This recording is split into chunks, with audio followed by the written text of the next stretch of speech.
2 minutes we'll be going live with some lessons from the Smart Money Woman. And if you're on already, you're welcome.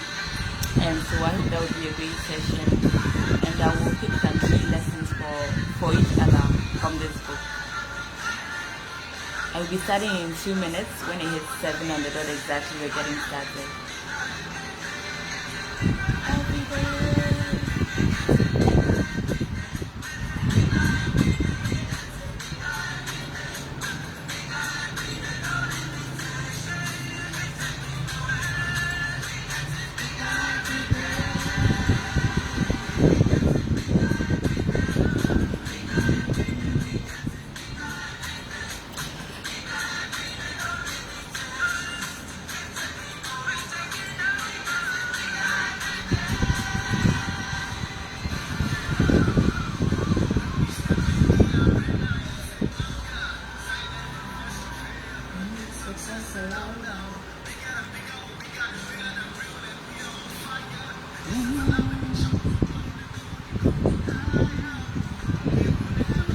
And in just a minute, we'll be getting started. I've enjoyed reading this book so much myself, and so I'm hoping that you enjoy the lessons from it as well.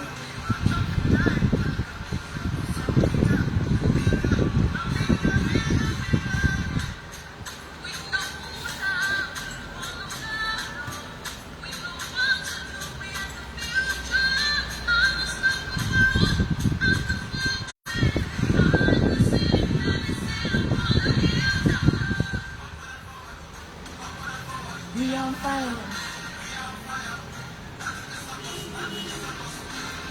Indeed, we're getting bigger every day, and it's my hope that by the time we're done with this live, with the lessons that we'll learn from it, we'll be, of course, able to become bigger because we'll have had the opportunity to take control of our finances, right?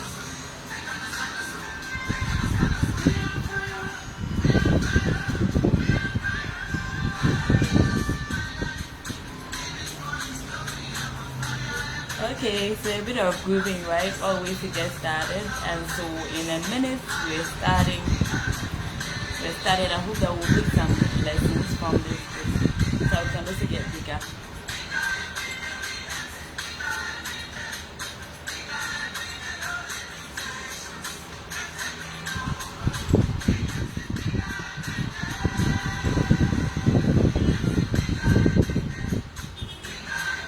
Okay.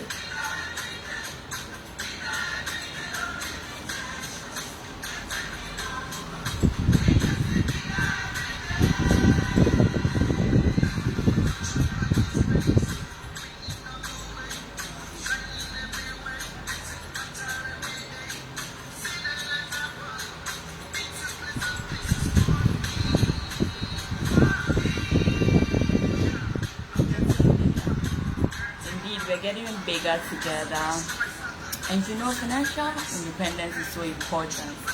And so when my friend Chris suggested this book, I was like, yes, of course, let's do it. And so we're going to get started. I'll be looking at my slides on this side, so don't mind me if I shift my view towards my eyes towards the side a bit. And so let me start with a brief background of the Smart Money Woman. So the Smart Money Woman was written by Arese Ugu. She's a Nigerian. She's an author, and so I watched a few YouTube videos about her as well. She's a finance coach, and then this book was written based on some of her personal experiences as well. Because you know, sometimes you go through money issues, right, or situations when we don't have enough money to do all that we want or to get all that we want. So it's based on this that she wrote the book. And so the book is written in an African context, and so for that reason, I think it's very much relatable, right? Because of the context it's written in. And the book was just written in 2016.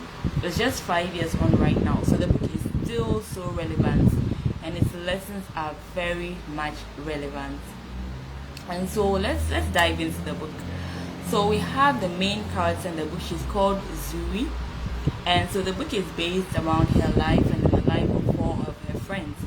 And so Zuri works at a real estate firm in the book, and at a point of her life she found herself broke, even though she had a good salary, but for some reason she was broke.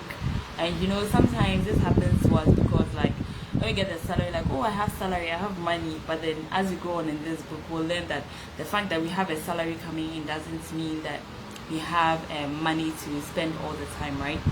And so she found herself broke even though she had a good salary, and it even went to the extent of her landlord troubling her all the time. So this book is basically based on how she took control of her finances, and then how her four friends did so too. So all of them had different situations that we'll be learning about as we go along. And then this book is just speaking about how they took control of this financial situation. And so let's dive into the book.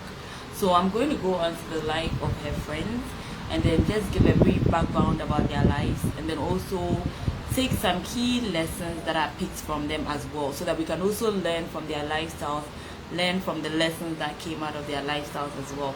So the first friend I'll talk about is Tammy. And so she's called Tammy. Tammy is a fashion designer. She has rich parents, and she still lives in her parents' house. And Tammy has a preference for rich and unmarried men. Her what's it called? Her personal resolution that she's not going to date married men. But then when she's dating you, of course you'll be unmarried, and then she wants you to be rich of course, so that she can fund some of her lifestyle. So I'm bringing this up because the fact that Tammy depended on other people to fund her lifestyle will have implications for her business later on in the book. So she basically has a fashion designing business. So she has clients and all that who come to pick up their outfits and all that. She designs for them.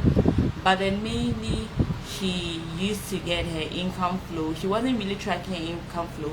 So it ended up coming from, the majority ended up coming from the funds given to her by her dad, the fact that she lived at home so didn't have to pay so many expenses, and also from her rich boyfriends, right? And so the lesson from Tammy is that when you're running a business, like she was running a fashion design business, it's very important to keep track of your expenses. So Tammy at a point in the book realized that she wasn't really taking track of her expenses, because she always had money around, so she didn't really track her business expenses. She didn't know what the profits was. She was using her profits as part of her money for spending. And so when this happens, it means that the business we are building is not really built on a good foundation, right? So at a point when she realized this in the book, what she decided to do was that she started to track her expenses. She decided that she was going to keep records for her business, and so what these records would do is to help her make sure that she's spending what she's supposed to spend. She decided to start paying herself a salary as well, so that then she knows that, okay, so I'm on track, I'm only going to spend the money that I take from my salary. So it's important to keep records for your business. Sometimes we take money on mobile money, and we also load our spending money for the month, for the week onto mobile money, or like when people send us money through mobile money. So what happens sometimes with our business owners is that we spend that money as part of our money. We spend the business money. That's our profits plus our capital as well. We spend it as well, because like it's all Momo. So like, well, I need Momo to do something, so why not let me spend the money? And then what happens with that at the end of the day is that then we are eating to the capital of our business, right? And that really isn't a good practice. And also another lesson that came from Tammy is that they went for this conference in the book. It's called the Women in Business Conference, and so they met other people who have risen the ranks, who had really personally learned how to control their finances, and were inspiring other women to do so. And she learned that Instagram was a key way to build business. So she said that, okay, so I'm going to use my Instagram much better, because she realized that lots of people were using this. And so I think that it's not only Instagram, because the book was written in 2016. Now there's TikTok, there's Clubhouse. I don't use Clubhouse myself, unfortunately, because it's not open up to Android yet, and so I don't really I've heard how it works and all that. I don't know how it works in terms of advertising, but of course you can explore it as well, and you can explore all the Snapchat, all the other platforms that are available for you to advertise your business. So these are some lessons that we got from Tammy. Now let's move to the next friend, and the next friend is called Lara. Or Lara, I don't know. Okay, maybe I should pronounce it the Nigerian intonation, right? So Lara works in an oil firm or an oil company. So they called her the oil baby in the book. So she had money, and like, people who work in the oil sector, typically they have money, or at least you see them to have money, right? Yes. So Lara is an oil babe, and she's rich enough. Now, what Lara is that she's the first child of her parents, and so I think at a point her dad also passed away, so she had to take care of her mom and then her siblings. And so every month, a substantial part of her income went into taking care of her mom and her siblings. And the book even describes how Zuri, who was her friend and the principal character, had watched Lara over the years as she moved her family into better accommodation. So from maybe like a one bedroom flat to a 2 bedroom flat to a whole house. And she did it consistently, and then as her income rose, right, and she got the bonuses, like her companies to take her on trips and all that. So Lara had access to all this, and because she had responsibilities like this, what Lara did was that she divided her expenses. So her salary, let's say her salary is 100,000 Ghana cedis, so that's 100% of it. So what she did is that she divided into 70, 20, 10%. So for the 70%, what she uses it for is that she uses it for her food, her rent and bills for herself, and then for her mom, and then for her siblings as well, her younger siblings as well. And then she had 20%. So the next 20% goes into investments. So some of these were stocks, some of it were real estate investments, and basically anything that would help her to grow that 20% of her money and then use it for something profitable at the end of the day.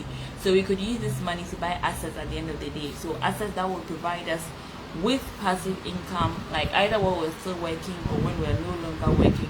But then this is what Lara did. And then with the 10%, what she did is that whenever she needed to spoil herself, that was where she took that money from. So, that fashion designer, that designer bag, those designer shoes, those sandals, sometimes it's good. Like, definitely you want to spoil yourself sometimes. And we work hard for our money.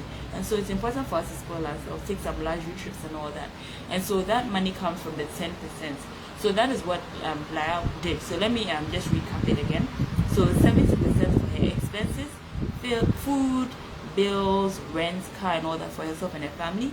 20% for investments, and the investment money would eventually go into helping her build long-term assets, and 10% of money for splurging. So sometimes we have to reward ourselves with that thing, as I was saying, because we work really hard for money, and we took so long. We took some investment and some time and some effort to get here, so we need to spoil ourselves. So that's why she said I said 10%. And so I think that this is a lesson we could pick as well. So I'm going to start figuring out how to do it. The amazing thing about the Smart Money Movement, that the book was so relevant that as I was reading it, I kept on saying thank you to Priscilla Boche. She's my friend from senior high school, and she suggested that we do this book, and it was really an eye-opener for me because I hadn't read it yet, and I picked so many lessons from it. So I'm going to be implementing them. I hope that you do so too. Now, on that note, let's move to the next friend. And so the next friend is called Ladun. I hope I got the pronunciation right, but she's called Ladun, and Ladun is married to a rich man, and she's dependent on him. She's depended on him for the past 10 years. In the book, she wasn't working, she wasn't doing anything. Now, what happened in the book is that eventually her husband's father died, and then their money was coming from her husband's father. So they were getting the greater parts of their income. I'd say all of their income from the husband's father's business. Now, this man passed away, and then they found out that apparently he had mortgaged their houses in order to pay for some of the debts. He had some personal debts. He had a whole lot of debts, and they didn't realize it. So when he suddenly died, after 10, Ladin had to get accustomed to living a much more modest lifestyle. So she and her husband, they had to move into a smaller apartment, and then Ladin suddenly had to find a way to get some income coming in. Now, the thing is that for the past 10 years, she hadn't found a way to find income coming in. For the past 10 years, she'd been surviving on her husband's income. So she didn't have any skills when she finished school. She didn't have any way to bring some income in. So it was when this happened that she started to decide whether she started to plan of whether she should run a business, or whether she should go and find a job. And so a lesson from me, and then for all of us from Ladin, is that we don't wait for something like that to happen. So even though we finish school, even though hubby is taking care of us and all that, I think it's still important to find a way to find a skill, right? And then to make sure that we're developing our skills, because the world is moving so quickly these days. I mean, look at all the things that are happening in terms of technology. So what happens is that we should find a way to build our skills. Even while we're at home, we're the housewife and all that. If that's what we want to be, we still need to be developing our skills. And then these days, the good thing is that there are so many online avenues to develop our skills.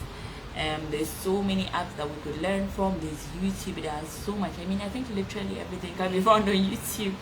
And so it's important that while we're at home, we still develop our skills. And then so that, God forbid, if something like that happens, we know that there's some skill sets we can build upon, or we can rely upon, in order to make some income come in. Now let's go to the next friend, and she's called Adesua, or Adesua. I hope I'm pronouncing it rightly. And so Adesua is a successful lawyer, and her husband didn't have a job for a number of years. I don't know if it's ever since they got married, but for a number of years.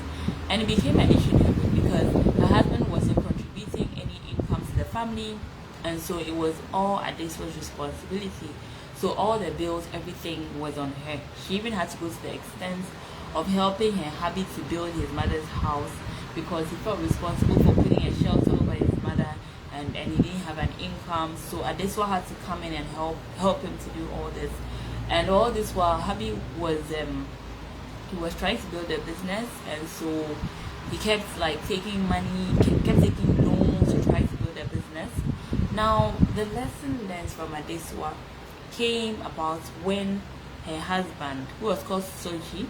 So what Soji did is that he cleared their bank account. Yes, cleared like 100%. I think the book said she had four kobo or something left when it was done. I don't know if yes, 4 naira or something. Yes, when he had cleared her accounts. Now what happened is that one day she was driving from Ladu's dad's father's funeral. And then her security guard called her that, okay, so madam, so we need to buy some fuel for the generator. I was gonna say generator for the fuel. You need to buy some fuel for the generator. So she went to ATM to withdraw money. When she went, there was like her balance is insufficient. So that's when she checked and found out that Soji had cleared the whole account. And it was only weeks later that Soji sent her a text, imagine, to say that he had moved to the UK because he didn't feel that the marriage was working for him anymore. So he was going to start a life with a different lady, and he had taken her accounts because he was going to take the money in their accounts, because he was going to use it to run a nightclub there. That was his new business. Now the thing with Adesua is that she and her husband, that's Soji, they had one account, and then Adesua's money was going into it. Now you see, at this point Soji wasn't contributing because he wasn't working. So he piled up debts from the money that he had borrowed to try to start these businesses, and he wasn't working to put any money into the accounts. But when he was going to UK, he totally cleared the account. So a lesson from Adesua is that we can't keep all our eggs in one basket, and so it's important to have our money. If we want to have a joint account for like some household expenses for the schools, kids' school stuff and all that, fine. But maybe we could also decide to have a personal account for ourselves, and then let some of our salary pass. Then we could set up a standing order or something, so that in case something happens, we still have something to fall back on. Because when Soji was going, because Adesua had trusted him so much, she had turned a blind eye to all the warnings. Because before he totally left, he had started withdrawing some amounts of money, some large amounts of money, and they eventually fought over it one day. But I think she didn't really take the cue, and so she just like watched him, and eventually he cleared the whole thing. So it's important to have a side account for yourself at least. And another thing that the book talks about is that it's important to discuss with your partner before you get married. So what are what are the plans for our financial situation? Are we deciding that I'm going to contribute 30, 20, 50, 70? Like what are we doing? And then can we have some personal accounts to keep ourselves? So it's important. So rather than just decide, okay, so I'm going to have a joint account and put everything inside, it's important to set these goals clear from the beginning. Because at the point in the book, Adesua was like, she wished that at the beginning she had had a separate account, and then they had had a joint account for contributing towards taking care of their son. And it's important that I think your husband should have a means of income too. I mean, a business is good. It's very good to like be aspiring to start a business, right? But then if it's not get if it's not really going well in the beginning, it's all right to take a job while you are looking for the business. I mean, that's what I think, so that at least you can leverage on some of the income from your job if you want to build your business up, or at least to give you that capacity to get some more skills to build your business. And there's nothing wrong with a job. I mean, eventually you can get to the point in your business where you don't need a job anymore, and so you decide that, okay, so I'm going to like step back and then build my business full time. That's fine. But in the beginning, when it's not working out, then you can start with a job. So maybe a husband should have looked into that. So that's a key lesson from Adesua. Now let's go to Zuri, the main character in the book. So what happened with Zuri is that she had worked for 8 whole years, but she didn't have an asset to boast of. And this is how the whole book started, right? So she worked for 8 years. She thought she had money because she had a salary coming in every month, but somehow she found herself broke. And so from the book, what we learn is that it's important to track our expenses. It's important to track our expenses. So what exactly is our money being spent on? Where is it going? At a point in the book, she went to pick up her bills, and then she looked at them. She looked at where she'd been spending the most of her money, and then so that she couldn't track it and know what to do with it. And then she took up her bank statements as well. So if we're in a job or if we're running a business, from time to time it's good to take a look at our statements, right? The statement of our salary or like our income, and then try to track it and then make sure that we are spending within our means. And then another important thing from Zuri is that at a point in the book, she had a co-worker, like so she works at a real estate company, right? And at a point they had layoffs, so about 25 workers were asked to go home. Now when they were asked to go home, Zuri was seated by a lady called Obiangeli. So Obiangeli rushed to the washroom crying. Zuri followed her, tried to console her, and Obiangeli confided in her that her husband's job wasn't too good at the moment, so she was taking care of most of the family expenses, and she didn't have any savings because most of her money was going to taking care of the family. So a lesson from here is that it's good to set aside an emergency fund. So our emergency fund could be something that could last us. The book recommends 6 to 9 months, so we should have at least our expenses catered for 6 to 9 months. I mean, we should have that sum of money lying in our bank accounts as an emergency fund. And the book also says that this money isn't money that we should put into like high income, high risk investments or something. We could decide maybe to do any low risk investment in the bank with it, right? But then the most important thing is that it's liquid, or that we are able to access it when an emergency indeed happens. And then the book also tells us that we should be careful about what we think about emergencies. It's not like, oh, okay, I want to take a trip to Dubai, so that's an emergency, I'm going to go and grab that money. No. It talks about stuff like when maybe like your car breaks down, like, and you don't have any other money, then you can go and take that money. Or other things. I mean, you know, sometimes you get emergency expenses. So these are the times when you go and then touch that money. And so that's what the book says. And so it's important. I think from Obiangeli, I learned that it's important to make sure that we have that emergency fund around. And then another lesson from the book came from Zuri's mom. So Zuri had 2 brothers. The brothers lived outside the country, and so she was the only one with her mom in Nigeria.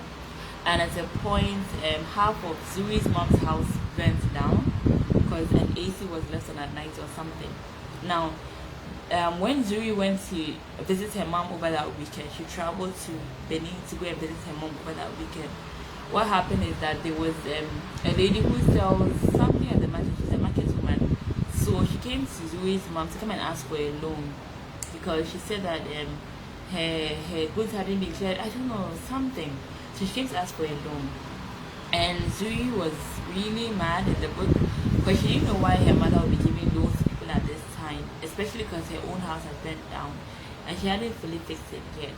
So when the visitor left, Zuri confronted her mother like, why would she be giving out loans and all that? And of course, her mom told her, you know, she's an African mom. Our moms wouldn't be like, oh, because I thought this is like, is this your business? It's my money? So that's what her mother told her, right? So she couldn't, of course, like take it up further. I mean, it's not her money.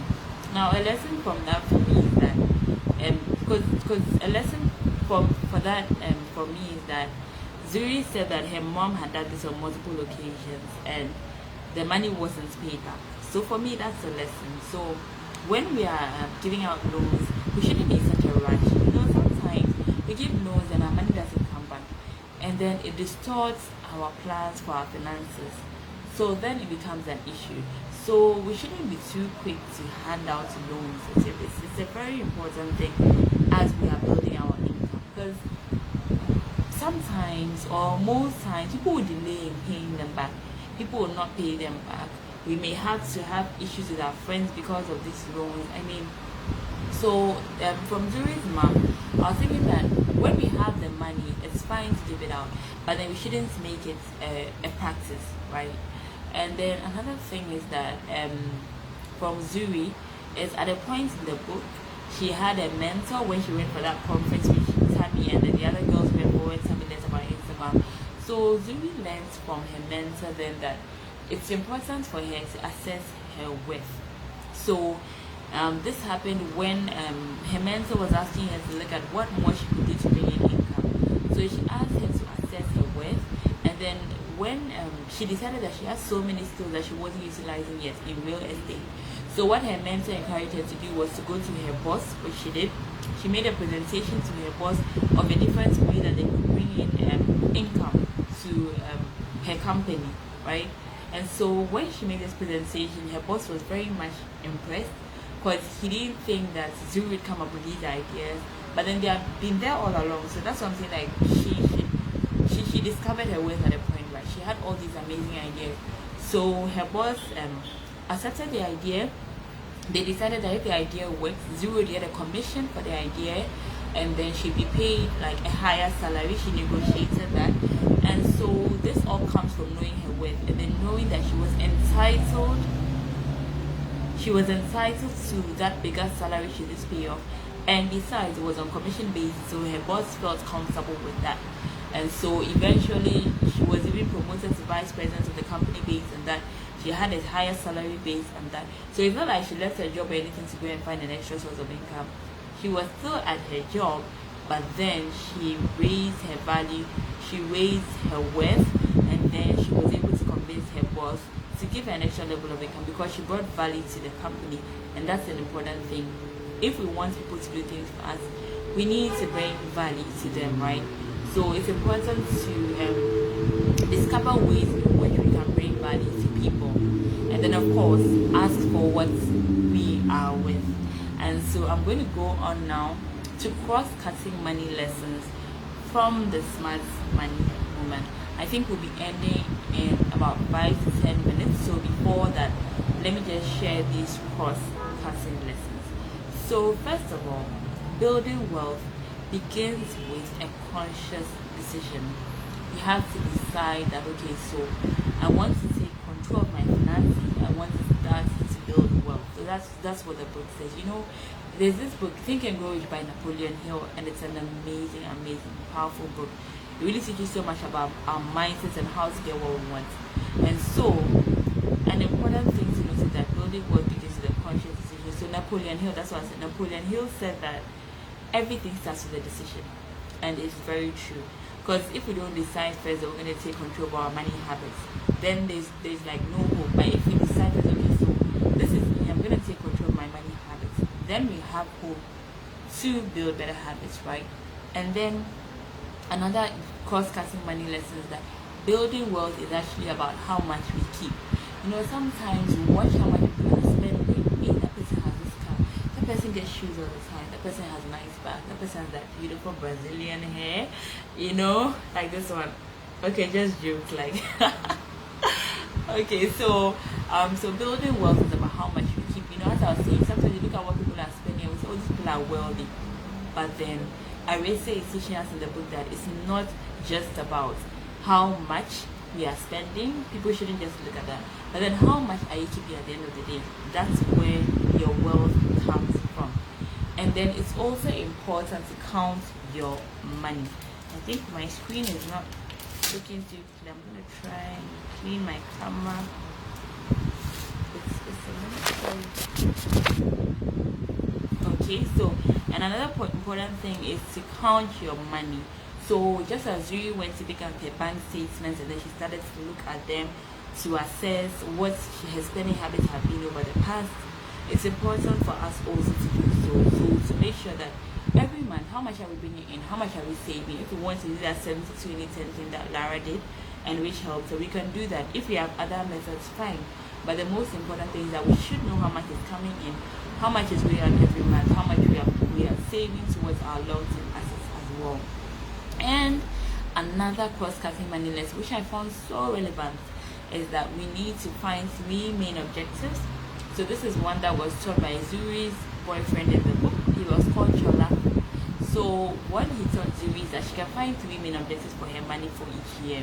So okay, so this year, I want to buy a plot of land. I'm going to buy a car. I'm going to go to school. So let's say those are the 3 things, right? So let's say you say, okay, so the land is 50,000 Ghana cedis. The car is 70,000 Ghana cedis. My school is gonna cost 20 or 30,000 Ghana cedis. So then we have these clear objectives that these are the 3 things that I'm going to do this year with my money. Now what happens is that when we set these clear objectives, then every month or every week or every, like when we are working about, we know how to spend our money because we already have the 3 objectives. We already decided how much of our income is going to that. And so it helps guide our spending because we can't just get up and then go and take 10,000 Ghana cedis from our income or from our accounts and then just go and blow it because we've already decided that no, that 10,000 Ghana cedis is going to my school fees, or it's going to buy my car, or it's going into buying that plot of land for me. So it's important first of all to find objectives for the year. Chalada Zuri's boyfriend in the book, he even said that he even breaks his objectives to quarterly ones. So he has quarterly objectives. What are the 3 things that I want to do this quarter with my money? So we can start with the yearly ones and then eventually break it down to quarterly ones so that every quarter we're accomplishing 3 things. And then another thing is that, and then we should also write these down. Writing them down helps a lot. And then another thing is that a cross-cutting money lesson that we should hang with friends who discuss money. It seems it's a very important point, right? You know, because time and time again we've heard that show me your friend and I'll show you your character, right? And there are so many programs around this thing, and we become the average of the 5 people that we spend the most time with, right? And so Zuri and her friends in the book, they started to develop good financial habits and they started to teach each other these good financial habits. And so it's important to hang around people who have good financial habits, and so we can consciously seek them out and then spend more time with them. And you know, sometimes it's going to be the people physically around us, but we can also have virtual mentors as well, virtual people we spend time with. You know, if you go on YouTube and then you look for people like who teach money building skills, and then you start to see that their content is good, and then you follow them, you are listening to them at times of the day. Like for me, for instance, when I'm dressed in the morning, I'm usually listening to an audio or something, and when I come from work and I'm chatting on my phone, I usually have an audio playing on my background. Because those are the times that generally I have some free time to be playing things I want, right? And so, because I'm not at work. And so we could also do this. So we could have virtual people that will listen to us as well, who help us to build good money skills. And another important thing is that the book says that we shouldn't invest in anything we don't understand. You know, earlier I was speaking about how Lara put aside 20% of her income for to invest in stocks and different things at the bank and all that. It's important that before we invest, we understand this so we can go to the bank, get some financial advice, go to different places and then get some financial advice as well. And another thing that we could look into is a compound interest account. So we could look into this with our bank or at a different bank. You could ask around about this as well. And I have a friend who is at EcoBank. He mentioned that they have a good one, so you could try it out as well. I think EcoBank something, but when you work to EcoBank and you ask of the compound interest, I think that they should be able to help you. And I'm just saying this, like, not my friend asked me to say or anything, but I just thought of sharing it with you as well. And so don't invest in anything you don't understand. Like when you go ask all your questions, and then you could get some investment going into there as well. And then another thing is that networks are so important. That's another cost cutting money lesson. Networks are so important. There's this saying that your network is your net worth. And as we've grown up, we've come to realize how much important our networks are. And so what we could do to build networks is that we could seek to add value to people. So when we meet people, let's not talk only about ourselves all the time, but also ask people questions about themselves. There's a book I read, I forgot the title, but it said that people really like to talk about themselves. I mean, we love ourselves, right? And no offense, no issue with that. But when we are trying to network, what we should look out for is the other person's interest. So try to ask questions about the other person, about their life, about their business, let them become interested, and then you can start to build a connection with them. And then it's not like you're sucking up to them or anything, but the truth is that people generally do want to talk about themselves. And so when we give them that chance, we then find a way to bring in what we want as well. And then another important thing that was shared in the book is that when we are networking, it's also important to share stories. So sometimes facts are good. It's important, okay, so I want this and that because of this. But then when we take it from a story level, it comes from a much different impact. So, okay, so my name is Irene. I used to do this, but at a point I learned about this and it has helped me to do that. And so now I'm looking forward to helping much more people do this. So, when you take it from the story level, it helps the person you're trying to connect with to grasp like the story along.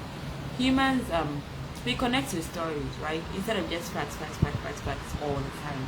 And so it's important to build a network.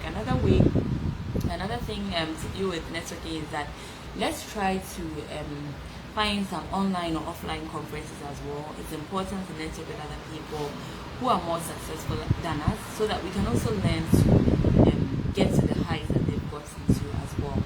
And another cost-cutting money lesson is that we don't have forever to build our income. So it's best to start right now. We are so young, you may be below 30, maybe below 40, maybe below 50, below 60, below 70. Whatever happens, we still have life to live on this earth by God's grace. And so we don't have forever. It's important to start early. So it's important to take immediate action. Is it the 70-20-10 that we want to do? Is it the 3 of this that we want to do, so that we know half of our money is going to school, half of our money is going to a car, half of our money is going to buy a land? What is that we want to do? We need to decide and then get going on it, because we don't have forever. If we want to really enjoy our time on this earth, have some extra income to do all the things that we love, then it's important to start as early as possible.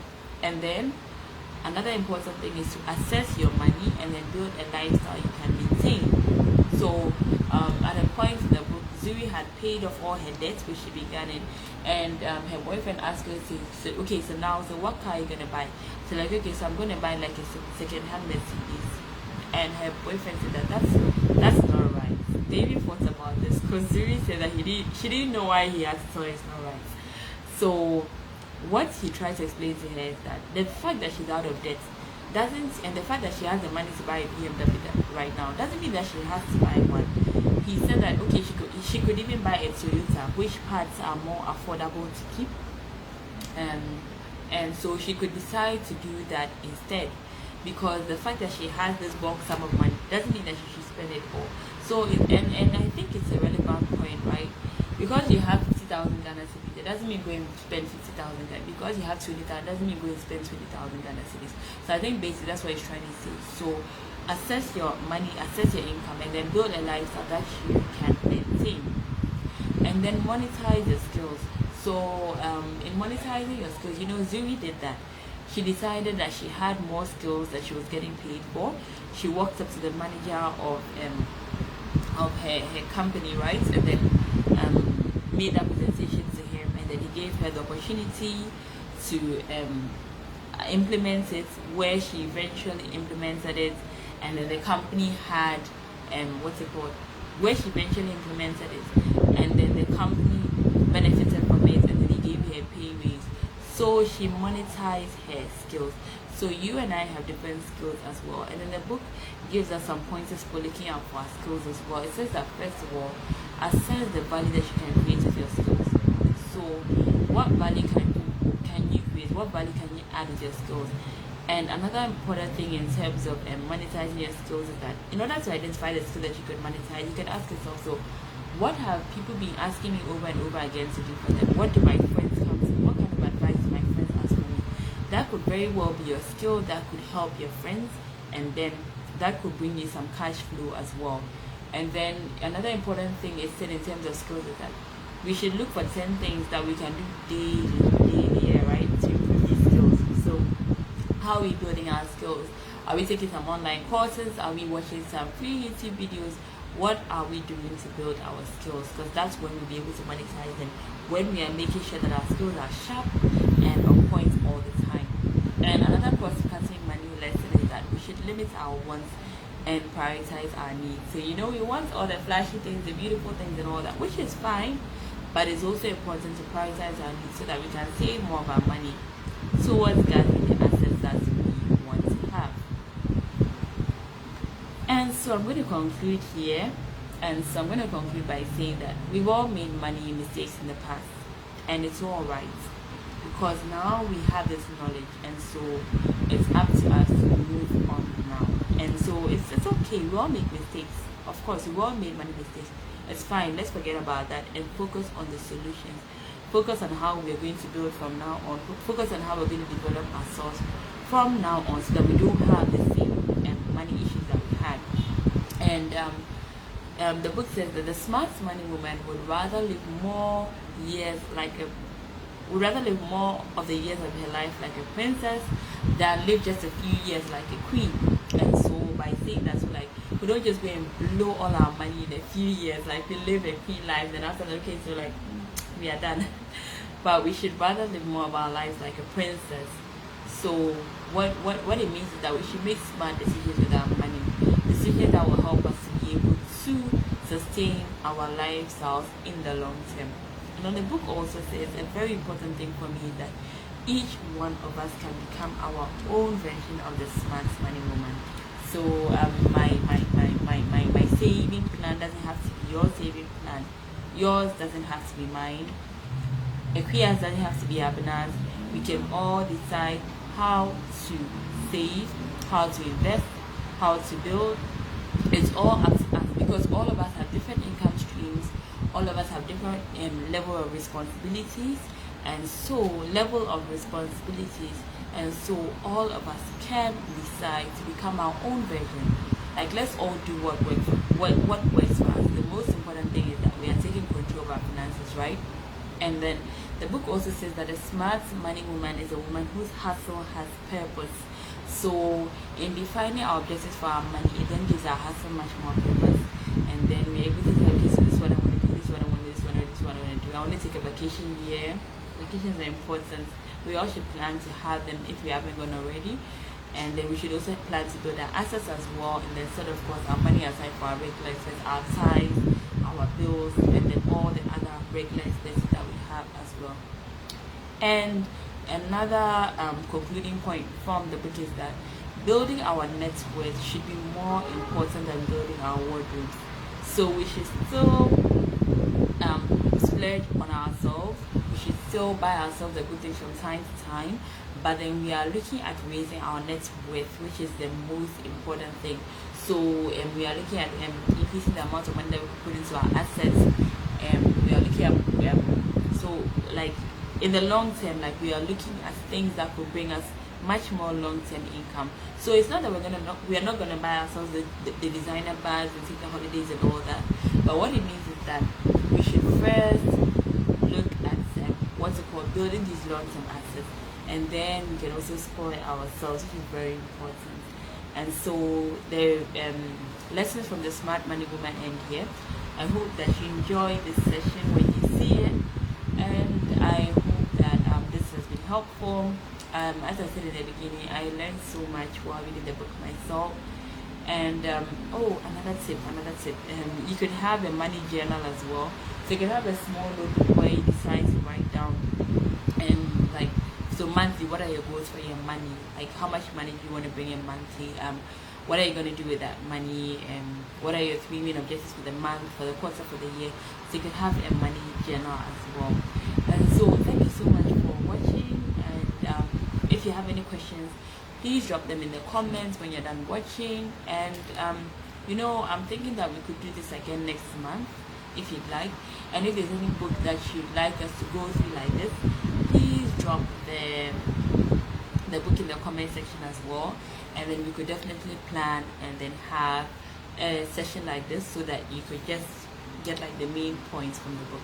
So thank you so much for watching this. Have an awesome Sunday evening. Tomorrow is Monday. Get to sleep early so that you can wake up like bright and all that if you're going to work. And thank you so much once again. I do appreciate you all. And another thing I appreciate is the admiration, the pats on the back that I got when the flyer for this session came out. People were like, oh, that's an awesome idea, that's an awesome idea. Thank you so much for that, for always cheering me on. And then I hope that I'll be able to bring more value to you, and I hope that we'll learn together, grow together, and of course have very good money habits together so we can take nice vacations together someday. Thank you so much. Have a great evening.